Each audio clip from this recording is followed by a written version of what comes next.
संसाधन है वो जुटाने की हर संभव कोशिश हो रही है, चाहे विमानों से खाली टैंकर ऑक्सीजन के भेजना हो या ऑक्सीजन की आपूर्ति के लिए ऑक्सीजन रेल से ऑक्सीजन के टैंकर लाना हो या दवाइयों की आपूर्ति सुनिश्चित करना हो। हम दिन और रात जुटे हुए हैं, आप सबका सहयोग मिल रहा है। विशेषकर किसान भाइयों में आपको धन्यवाद देना चाहूंगा। कोरोना से लड़ाई हम जीतेंगे तब जब संक्रमण की चैन को तोड़ देंगे। और मध्य प्रदेश के अनेकों गांव ने एक फैसला किया, अपने अपने गांव में कोरोना कर्फ्यू लगाने का फैसला।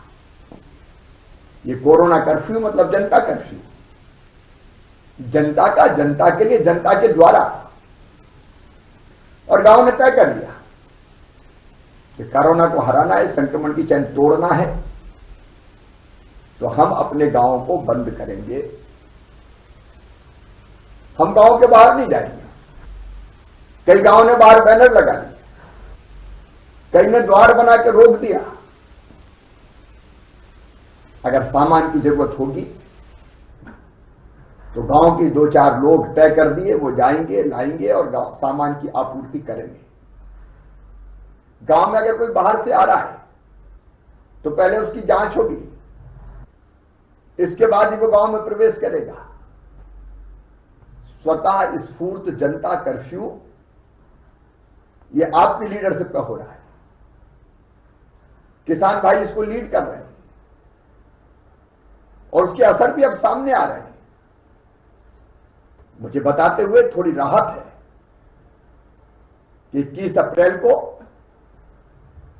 एक्टिव केसेस के मामलों में देश में मध्य प्रदेश का नंबर 7वां था, अब बढ़कर 11वां हो गया है।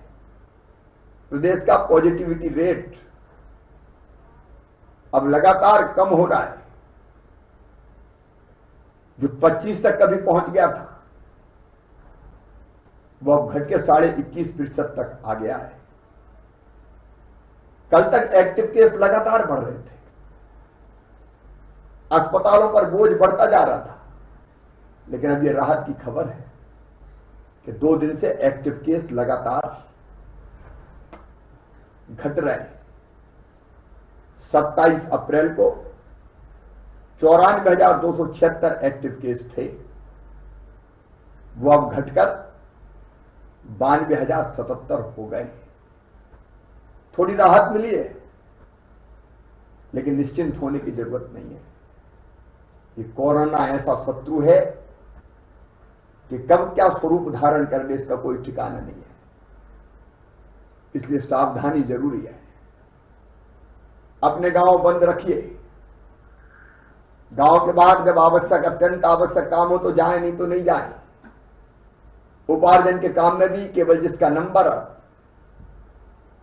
आया है, एसएमएस आया, केवल वही जाएगा।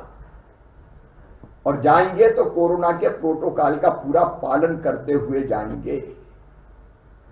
जरा सी भी असावधानी रही तो ये कोरोना हम पे कब्जा करके कितना दुख देता है हम जानते हैं, इसलिए सावधान रहना है। मेरे प्रिय किसान बहनों और भाइयों, एक अपील और आपसे करना चाहता हूं। कई जगह शादी समारोह होते हैं, हमारी संस्कृति और परंपरा है धूमधाम से शादी करने की, लेकिन कोरोना को हराना है तो अभी हमें शादी टालनी चाहिए। कम से कम 15 मई तक हम ये तय करें कि हम अभी विवाह नहीं करेंगे अपने परिवार में किसी का, क्योंकि विवाह संक्रमण फैलाने का बहुत सशक्त माध्यम हो जाता है। परिवार का परिवार संक्रमित हो जाता है। और इसलिए मेरी अपील है,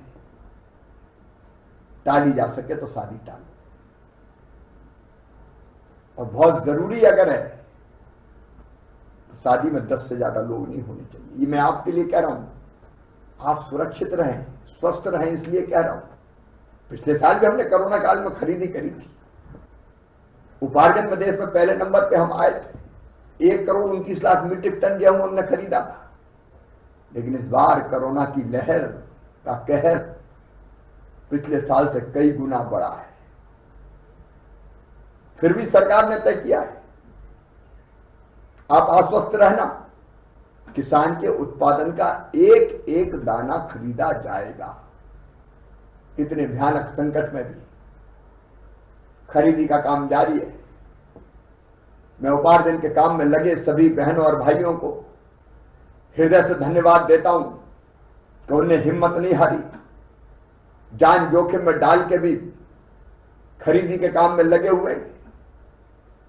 और उसी का परिणाम है 61 लाख मीट्रिक टन से ज्यादा गेहूं खरीदा जा चुका है। चना, मसूर, सरसों की खरीदी भी जारी है। उपार्जन का काम सावधानी से करना है, इसलिए थोड़ी देर हो सकती है, चिंता की जरूरत नहीं है। इंदौर उज्जैन संभाग में खरीदी की अंतिम तिथि 5 मई थी, लेकिन तब तक खरीदी संभव नहीं थी, इसलिए उसको बढ़ाकर अब 15 मई कर दिया गया है। प्रदेश के शेष संभागों में 25 मई तक यह खरीदी की जाएगी।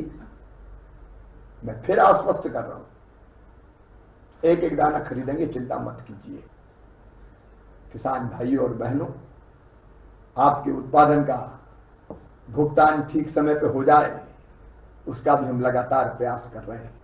हमने एक फैसला और किया है, क्योंकि अभी खरीदी सबकी पूरी हुई नहीं है, पैसा पास आया नहीं है, और इसलिए हमने किसानों को वर्ष 2020-21 में दिए गए ऋण के भुगतान की अंतिम तिथि पहले मार्च से बढ़ा के 30 अप्रैल की थी, अब 30 अप्रैल से बढ़ा के 31 मई की जा रही है।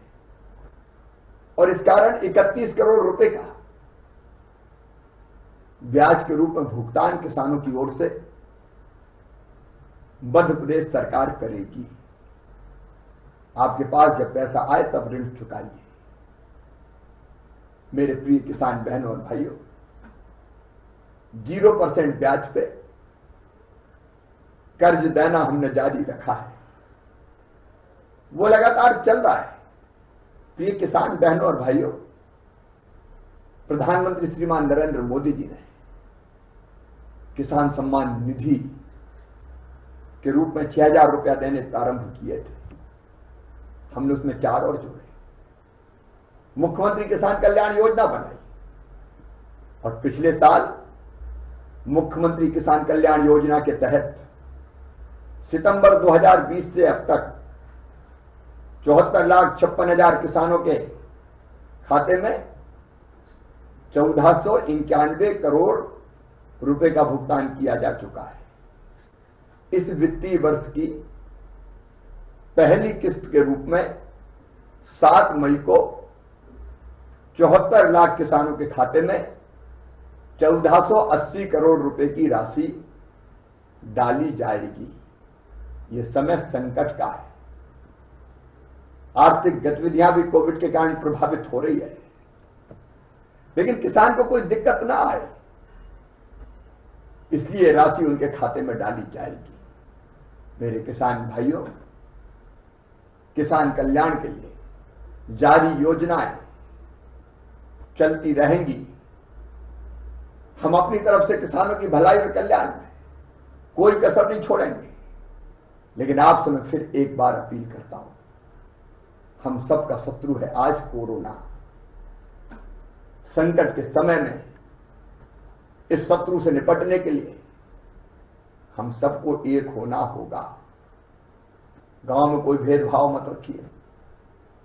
संकट का समय समरस हो जाइए, मिलकर कोरोना के संक्रमण की चैन को तोड़िए। और अगर कहीं सर्दी, जुकाम, बुखार, दस्त के पेशेंट मिले तो लापरवाह मत रहिए, तत्काल जांच करवाइए। उनका टेस्ट भी करवाएंगे, लेकिन टेस्ट की रिपोर्ट आए उसके पहले हमने व्यवस्था की है किल कोरोना अभियान 2 में घर घर हमारी टीम जाएगी, गांव में जांच करेगी, और अगर सर्दी, बुखार, जुकाम, खांसी जैसे लक्षण है तो तत्काल दवाई भी देगी। इस तरह के रोगों में निश्चिंत नहीं रहना है, मामूली नहीं मानना है। कोरोना असाध्य बीमारी नहीं है। मुझे भी तो कोरोना हुआ था, स्वस्थ होकर आ गया, लेकिन अगर लापरवाही की तो ये जानलेवा बन जाती है। तो पहली चीज तो गांव बंद रखना है, ना कोई बाहर जाएगा ना कोई अंदर आएगा। सामान की सप्लाई एक छोटा ग्रुप करेगा। नंबर 2, अगर कहीं जरा भी लक्षण दिखे तो आप खबर कीजिए, घर घर जांच करवा के दवाइयों के किट भी दिए जाएंगे और सैंपल भी जांच के लिए भेज के रिपोर्ट मंगवाई जाएगी। और अगर कोई कोरोना पॉजिटिव निकल गया तो भी ज्यादा चिंता की जरूरत नहीं है। अगर लक्षण ज्यादा नहीं है तो होम आइसोलेशन की व्यवस्था है। घर में अलग कमरे में रखिए, उनको मेडिकल किट निःशुल्क दिया जाएगा सरकार की तरफ से, दी जाने वाली दवाइयां। हम एक पैम्फलेट देंगे क्या करना चाहिए क्या नहीं करना चाहिए उन पेशेंट को। उनको कॉल सेंटर से फोन आएगा दिन में 2 बार कि उनका स्वास्थ्य कैसा और उनको क्या करना चाहिए। लेकिन इस दौरान परिवार उनसे अलग रहेगा। परिवार को अलग रखिए, मिलने जुलने का मोह मत पालिए, नहीं तो पूरा परिवार संक्रमित हो जाएगा। और मैं आपको जवाबदारी दे रहा हूं, यदि घर में जगह कम है तो कृपया करके पंचायत भवन, स्कूल भवन, कोई छात्रावास, वहां क्वारंटाइन सेंटर बनाए जा रहे हैं। जिले को अधिकार है, पंचायत को अधिकार है, क्वारंटाइन सेंटर बनाइए और वहां क्वारंटाइन कर दीजिए। भोजन इत्यादि की व्यवस्था वहां की जाएगी, सरकार करेगी। और जरा भी ऐसा लगता है कि संक्रमण बढ़ा है तो हर ब्लॉक में कोविड केयर सेंटर खोले जा रहे हैं। कोविड केयर सेंटर में भर्ती कर दीजिए, वहां डॉक्टर देखेंगे, चिंता करेंगे, और अगर जरूरत पड़ी तो ही कोविड केयर सेंटर से अस्पताल ले जाएंगे। होम आइसोलेशन में हमारे 68-69 हजार लोग हैं। 1.25% से ज्यादा को अस्पताल नहीं जाना पड़ रहा, घर पे ही ठीक हो रहा है, कोविड केयर सेंटर में ठीक हो रहा है। लेकिन मेरे बहनों और भाइयों, ऐसी नौबत मत आने दीजिए कि संक्रमण फैलता जाए और हम परेशान होते रहें। इस कोरोना को अपने गांव में प्रवेश मत दीजिए, और उसका तरीका घर पे रहिए। कुछ दिन है ये हमारे संकट के, धैर्य और संयम हमने रख लिया तो हम कोविड को समाप्त कर देंगे। और लापरवाही की तो कोविड हम पे हावी हो जाएगा। आइए मेरे प्रिय बहनों और भाइयों, मेरे किसान भाइयों, अपने गांव को आप लीड कीजिए, कोरोना मुक्त गांव बनाइए, संक्रमण की चैन तोड़िए, भीड़ की कोई गतिविधि मत होने दीजिए, गाइडलाइन के हिसाब से व्यवस्थाएं कीजिए और व्यवस्थित रहिए। मुझे पूरा विश्वास है कोरोना हारेगा, हम जीतेंगे, वो दिन जल्दी आएगा। बहुत बहुत धन्यवाद।